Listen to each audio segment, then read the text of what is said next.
কি রেল দুর্ঘটনা? রেলের বিরুদ্ধে অভিযোগের কিন্তু অন্ত নেই। রোজই লেট লোকাল। এবার ক্ষিপ্ত যাত্রীরা ভোকাল। টিকিয়াপাড়ার পর ডায়মন্ড হারবার বগরাহাটু অবরোধ। কেন লেটে চলছে ট্রেন? প্রশ্ন একটাই। লেট রোগে ভুগছে লোকাল। প্রতিদিন ভোগান্তি ট্রেনে। শনিবার টিকিয়াপাড়া স্টেশনে ক্ষোভে ফেটে পড়েছিলেন যাত্রীরা। বসে পড়েন অবরোধে। কোভিড থেকে আজ পর্যন্ত একদিনও ট্রেন টাইমে চলেনি। ট্রেন বাতিল করে দেয়। দক্ষিণ পূর্ব রেল আর পূর্ব রেলে ভোগান্তি কোনো ফারাক নেই। টিকিয়াপাড়ার মতো অবরোধে বিক্ষোভে নামলেন ডায়মন্ড হারবারের নিত্যযাত্রীরা। পরে মগরাহাটেও অবরোধ শুরু হয়। যাত্রীদের একটাই কথা, ট্রেন কোনো দিনই টাইমে চলে না। মহা সমস্যায় পড়তে হচ্ছে কাজের জায়গায়। আমরা সঠিক টাইমে আমরা কর্মস্থলে পৌঁছতে পারি না। রেগুলার নয়, এটা আজ কন্টিনিউ 3 মাস ধরে চলছে সমস্ত খেটে খাওয়া মানুষদের। রোজই প্রায় ট্রেন লেট যাচ্ছে, যার জন্য অফিসে পৌঁছাতে রেগুলারই লেট হচ্ছে। আমরা সকাল 5:30 থেকে দাঁড়িয়ে আছি, কোনো ট্রেন যায়নি। আমরা না কাজে গেলে আমাদের পেটের ভাত হবে কি করে? আমাদের পেটের ভাত তো হবে না। দেরিতে গেলে বাবুরা বলবে তোমাদের কাজ করতে হবে না, বাড়ি চলে যাও। তাহলে আমাদের কি করবো আমরা, বলবো? সাত সকালেই লেট, এটাই যেন ডায়মন্ড হারবারের নিয়তি। সকালের টাইমের ট্রেন টাইমগুলো এইরকমভাবে চালায়, কোনো দিন আধ ঘন্টা লেট, কোনো দিন 1 ঘন্টা লেট পর্যন্ত তারা শিয়ালদায় পৌঁছাচ্ছে। আমরা প্রত্যেক দিনই ভোরের ট্রেনে যাই, কিন্তু এরকম গত 2 মাস ধরে একই জিনিস হচ্ছে। প্রত্যেকদিন মর্নিং ট্রেনটাই কেন লেট হবে, এটাই আমাদের কথা। রেগুলারই প্রবলেম হচ্ছে গার্ড প্রবলেম, যার জন্য 5:30টার ট্রেনটা রেগুলার প্রবলেম হচ্ছে। ফার্স্ট ট্রেনের গার্ড এসে 5:30টার ট্রেনটা নিয়ে যাবে, এই জন্য ট্রেনের মেন সমস্যাটা ওখান থেকেই শুরু হচ্ছে। পরস্পর ওখান থেকে লেটটাই আরম্ভ হয়ে যায়। অবরোধের জেরে শিয়ালদা ডায়মন্ড হারবার রুটের যাত্রীমাত্রেই বিপাকে পড়েন। অবরোধে আটকে পড়েও যাত্রীর মুখে নিত্যদিনের দেরির কথা। প্রতিদিন লেট, গতকালও খুব লেট। গতকাল আমি 12টার সময় স্কুলে পৌঁছেছি, যেটা খুবই আমাদেরও তো খুব খারাপ লাগে এত দেরিতে স্কুল পৌঁছানো। ডিআরএম নিজে বিক্ষোভকারীদের সঙ্গে কথা বলার পর অবরোধ ওঠে। ঘন্টা 5 পর ট্রেন চলাচল স্বাভাবিক হতে শুরু করে। গ্রিভান্স আছে যে ট্রেন লেট রানিং, সেই লেট রানিংয়ের ব্যাপারে ডিআরএম শিয়ালদা নিজে কথা বলেছেন যে এবার থেকে ট্রেন চলাচল স্বাভাবিক থাকবে। সত্যি কি টাইমে চলবে ট্রেন? সমস্যা কেন? লোকালের লেট রোগ কেন? লোকো পাইলটের অভাব। লোকের অভাবে সময় রক্ষণাবেক্ষণ ব্যাহত। লিঙ্ক ট্রেনে দেরি, তার প্রভাব গোটা দিন। সেফটি ক্যাডার যত স্টাফ আছে, সেফটি ক্যাডার স্টাফদের খুব কম অবস্থায়, খুব কম আছে এবং তাদের প্রায় না ধরে রাখুন। এবার যদি সেফটি ক্যাডারই যেমন ট্রেকম্যান আছে, গেটম্যান আছে, লোকো পাইলট, গার্ড, ক্যাবিনম্যান, সুইচম্যান, ড্রাইভার, এগুলো না থাকলে কাজটা হবে কি করে? সমস্যা গভীরে, চট করে সমাধান কি আদৌ হবে? শুভেন্দু, সুশোভন ও সায়ন্তর রিপোর্ট, TV9 বাংলা। কিন্তু ট্রেন কেন লেটে চলছে তার কোনো স্পষ্ট উত্তর মিলছে না। এরকম অনেক প্রশ্ন আছে যার উত্তর সত্যি পাওয়া যাচ্ছে না। পিতামাতা হওয়া এখনো কি স্বপ্ন? অ্যাপোলো ফার্টিলিটির সাথে আপনার পিতামাতা হওয়ার স্বপ্ন পূরণ করুন। বিনামূল্যে পরামর্শের জন্য কল করুন 9899410685। চিকিৎসাধীন অবস্থাতেই মেদিনীপুর মেডিকেল কলেজ আর হাসপাতাল থেকে উধাও হয়ে যাচ্ছে রোগী। নিত্যদিন বাড়ছে খাতায় কলমে নিখোঁজের সংখ্যা, অথচ সুপার বলছেন কিছুই জানেন না। কে উত্তর দেবেন তাহলে? একদিনে সরকারি হাসপাতাল থেকে ভ্যানিশ 20 জন রোগী। গত 8 দিনের সংখ্যাটা 130। মেদিনীপুর মেডিকেল কলেজে শোরগোল ফেলে দিয়েছে রোগী উধাও রহস্য।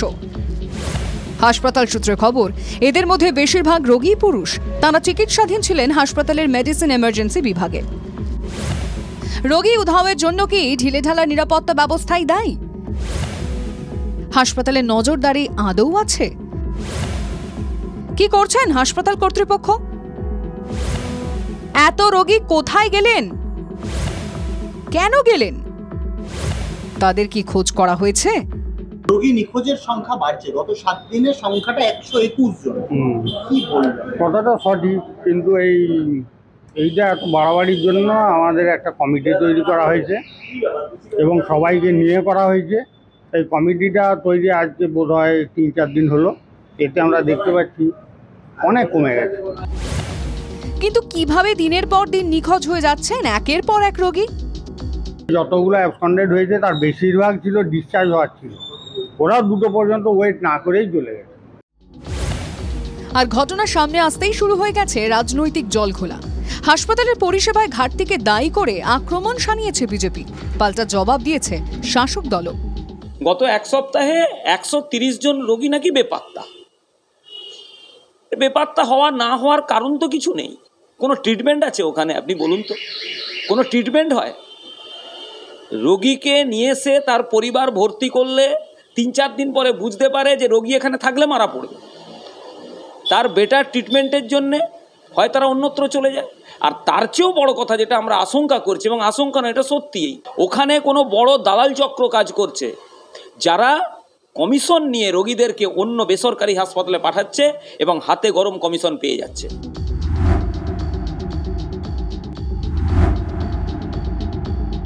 আমাদের মেদিনীপুর মেডিকেল কলেজে প্রাত্যহিক যে পরিমাণ রোগী আসার কথা বা যে পরিমাণ রোগীর থাকার কথা, তার কয়েক গুণ বেশি আমাদের মেদিনীপুর মেডিকেল কলেজে আমাদের মুখ্যমন্ত্রীর সময়তে এত সুযোগ, এত পরিষেবা ভালো হচ্ছে, ফলে প্রচুর পরিমাণে সাধারণ মানুষের চাপও বাড়ে।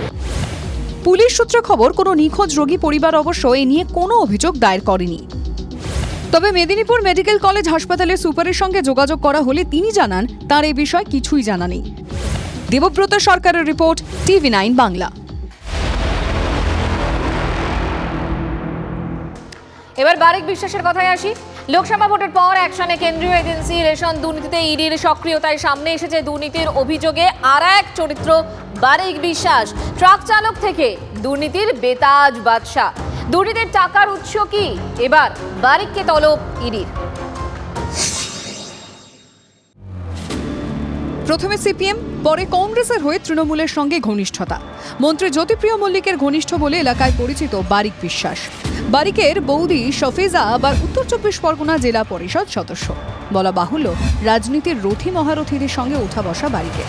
তার মধ্যেই অপরাধ জগতেও হাত পাকিয়েছে এই কীর্তিমান। সোনা থেকে কয়লা পাচার, কখনো ইডি কখনো সিআইডির হাতে গ্রেফতার হয়েছে বারিক। গরু পাচার, এমনকি চিট ফান্ড কাণ্ডেও নাম উঠে আসে বারিকের। এবার রেশন দুর্নীতি মামলায় ইডি স্ক্যানারে সেই বারিক বিশ্বাস। বারিকের বাড়ি চালকলে ম্যারাথন তল্লাশি চালায় ইডি। রাজারহাটের ফ্ল্যাটে মিলেছে বিপুল পরিমাণ নগদ টাকা। 15 ঘন্টা তল্লাশিতে 20 লক্ষ টাকা বাজেয়াপ্ত করা হয় প্রচুর নথি ও ডিজিটাল ডেটা। দুর্নীতির টাকায় কি এত প্রতিপত্তি? বারিকের উত্থানে কার হাত যশ? উত্তর পেতে শুক্রবার সিজিও কমপ্লেক্সে বারিককে তলব ইডির। যে নথিগুলো উদ্ধার হয়েছে সেগুলো তারা যাচাই করে মূলত সেখান থেকে যে তথ্য উঠে এসছে সেই তথ্যের ভিত্তিতে বারিক বিশ্বাসকে জিজ্ঞাসাবাদ করার জন্যই শুক্রবার ডেকে পাঠিয়েছেন। তদন্তকারীরা জানতে চায় শুধু টাকা নয়, এই যে নথিগুলো রয়েছে সেখানে বেশ কিছু ডিজিটাল এভিডেন্সও তাদের হাতে এসছে। অর্থাৎ একাধিক বিষয় তারা পুরো বিষয়টা জানার চেষ্টা করছে, আর এই দুর্নীতি কোথায় গিয়ে শেষ হয়েছে তারও জানার চেষ্টা করছে। মূলত টাকার উৎস তদন্তকারীদের কাছে এখন সবথেকে বড় বিষয়। রেশন দুর্নীতিতে ইডির স্ক্যানারে দেগঙ্গার চাল ব্যবসায়ী দুই ভাই আনিসুর রহমান ওরফে বিদেশ ও আলিফ নূর মুকুল। আনিসুর আবার এলাকার তৃণমূলের ব্লক সভাপতি। দুই ভাইকে বৃহস্পতি ও শুক্রবার সিজিও কমপ্লেক্সে তলব করা হয়েছে। দেগঙ্গার কাউকে পাড়ায় এদের রাইস মিলে তল্লাশি চালিয়ে প্রচুর নথি বাজেয়াপ্ত করা হয়েছে। সূত্রের খবর, চালকল থেকে উদ্ধার খাদ্য দফতরে সিল প্যাক করা নথি, 2টি মোবাইল বাজেয়াপ্ত। সেই নথির ভিত্তিতেই বিদেশ ও মুকুলকে তলব করা হয়েছে। যদিও আনিসুরের দাবি তল্লাশিতে কিছু মেলেনি। বাংলার দায়িত্বশীল নাগরিক হিসেবে, তৃণমূল কংগ্রেসের দায়িত্বশীল কর্মী হিসেবে যখন যেভাবে যে ধরনের সহযোগিতা প্রয়োজন হবে আমরা সেই সহযোগিতা এনকোয়ারির জন্য প্রস্তুত আছি। আমরা সহযোগিতা করি। কিছু উদ্ধার করেছে না, তেমন কিচ্ছু সিজ হয়নি, শুধু যেটা মোবাইল নিয়ে গেছে। যে সমস্ত যা কাগজপত্র নথি চেয়েছে সবটাই এই তদন্তের জন্য সবটাই আমরা কোঅপারেশন করেছি। টানা 21 ঘন্টা তল্লাশি করে প্রচুর নথি তারা বাজেয়াপ্ত করেছেন, মোবাইল বাজেয়াপ্ত করেছেন। এরপর পুনরায় এই দুই ভাইকে ডেকে পাঠিয়েছে। প্রশ্ন হচ্ছে এখন এই দুই ভাইকে পুনরায় ডেকে পাঠানোর কারণ কি? তাহলে কি জিজ্ঞাসাবাদ সম্পূর্ণ হয়নি, নাকি অন্য কোনো উদ্দেশ্য আছে? এই নিয়েই ইতিমধ্যে প্রশ্ন উঠতে শুরু করেছে রাজনৈতিক মহলে। যদিও আনিসুর রহমান বিদেশ তিনি দাবি করছেন তারা পুনরায় সহযোগিতা করতে প্রস্তুত আছেন। শঙ্করাঢ্য থেকে শুরু করে জ্যোতিপ্রিয় মল্লিক বা শেখ শাহজাহান সবার ক্ষেত্রে তদন্তে কিন্তু বাংলাদেশের লিঙ্ক মিলেছে বলে সূত্রের দাবি। রেশন দুর্নীতিতে ইডি যে চার্জশিট জমা দিয়েছে তাতে স্পষ্ট ইঙ্গিত দিয়েছে যে রেশন দুর্নীতির কয়েক হাজার কোটি টাকা বাংলাদেশ হয়ে দুবাইতে গেছে। বারিক, মুকুল ও বিদেশকে জিজ্ঞাসাবাদ করে এ বিষয়ে আরও তথ্য সামনে আসবে বলেই মনে করছেন তদন্তকারীরা। সুজয় পাল, দীপঙ্কর দাস ও সুশোভন ভট্টাচার্যের রিপোর্ট, TV9 বাংলা। পাঁচ কথায় এবার যে খবরটা দেখাবো তাতে আম জনতার আগ্রহ অনেক অনেক বেশি। কর ভার কমাতে এবার চিঠি স্বয়ং মোদির মন্ত্রী নীতিন গডকরি চিঠি লিখেছেন নির্মলা সীতারামনকে। জীবন বীমা এবং চিকিৎসা বীমার প্রিমিয়াম 18% হারে জিএসটি নেওয়া হয়। চিঠিতে নীতিন লিখেছেন যে এই কর ব্যবস্থা প্রবীণ নাগরিকদের সমস্যার মুখে ফেলছে, ফলে এই ব্যবস্থা সংশোধনের জন্য কেন্দ্রীয় অর্থমন্ত্রীকে অনুরোধ করেছেন কেন্দ্রীয় সড়ক পরিবহন মন্ত্রী। আয়কর থেকে শুরু করে বিভিন্ন রাজ্যের বরাদ্দ নিয়ে পক্ষপাতিত্বের অভিযোগ। সংসদে অর্থমন্ত্রীর বাজেট পেশের পর থেকে সুর চড়িয়েছেন বিরোধীরা। সংসদে এবং সংসদের বাইরে বাজেট থেকে তারা সরাসরি নিশানা করছেন অর্থমন্ত্রী নির্মলা সীতারামন ও প্রধানমন্ত্রী নরেন্দ্র মোদীকে। বিরোধীদের বাজেট সমালোচনার সেই আবহেই এবার কেন্দ্রের কর নীতি পুনর্বিবেচনার দাবি উঠল সরকারের অন্দরে। দাবি তুললেন কেন্দ্রীয় মন্ত্রী তথা প্রবীণ বিজেপি নেতা নীতিন গডকরি। কেন্দ্রীয় সড়ক পরিবহন মন্ত্রীর দাবি, জীবন বীমা ও স্বাস্থ্য বীমার প্রিমিয়ামের ক্ষেত্রে জিএসটি প্রত্যাহার করা হোক। আর্জি জানিয়ে কেন্দ্রীয় অর্থমন্ত্রী নির্মলা সীতারামনকে একটি চিঠি দিয়েছেন নীতিন গডকরি। চিঠিতে গডকরি লিখেছেন, জীবন বীমার প্রিমিয়ামে জিএসটি ধার্য করা মানে জীবনের অনিশ্চয়তার উপর কর আরোপ করা। নীতিন গডকরি মহারাষ্ট্রের নাগপুরের সাংসদ। সম্প্রতি সেখানকার LIC কর্মীদের সংগঠন গডকরির কাছে একটি দাবিপত্র জমা দেয়। সেখানেই বীমার প্রিমিয়াম 18% জিএসটি প্রত্যাহার সহ বেশ কয়েকটি নির্দিষ্ট দাবি জানানো হয়। সেই বীমা কর্মীদের দাবির কথা জানিয়েই নির্মলা সীতারামনকে চিঠি লেখেন গডকরি। চিঠিতে বীমার প্রিমিয়াম দেওয়ার জন্য আয়কর মকুবের দাবিও জানিয়েছিল ওই কর্মী সংগঠন। নির্মলা সীতারামনকে লেখা চিঠিতে সেই দাবিরও উল্লেখ করেন কেন্দ্রীয় সড়ক পরিবহন মন্ত্রী।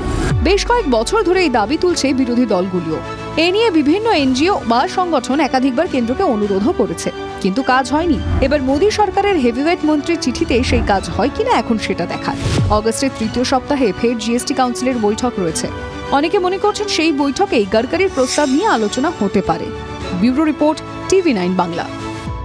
বঙ্গভঙ্গ বিতর্কের সুর চড়ছে। বিজেপির ঝাড়খণ্ডের সাংসদ নিশিকান্ত দুবের সমর্থনে কথা বলেছিলেন বিজেপির দুই বিধায়ক, মুর্শিদাবাদের গৌরীশঙ্কর ঘোষ, বহরমপুরের সুব্রত মৈত্র।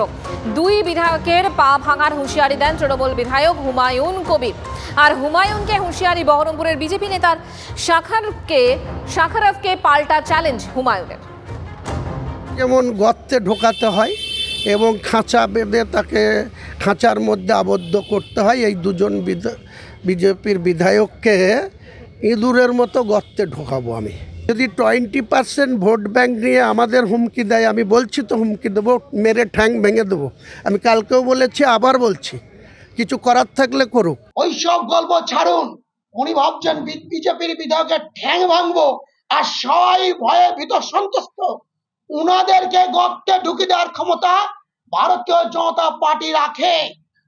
যারা ঠ্যাং ভাঙতে আসবে তাদের ঠ্যাং আর ধর কিন্তু একদম বস্তাবন্দি করে যেখানে পাঠানো সেখানে তারা পাঠাবে।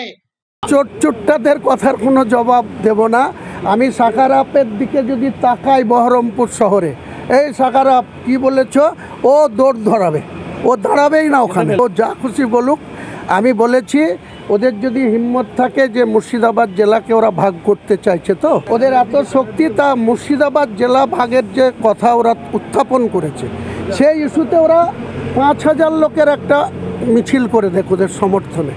যেদিন করে দেবে, আমি সেখান থেকে 48 ঘন্টার মধ্যে আমার নেত্রীর অনুমতি নিয়ে 2 লক্ষ লোকের মিছিল করে ওদেরকে তাড়া করব এবং মুর্শিদাবাদ ছাড়া করব।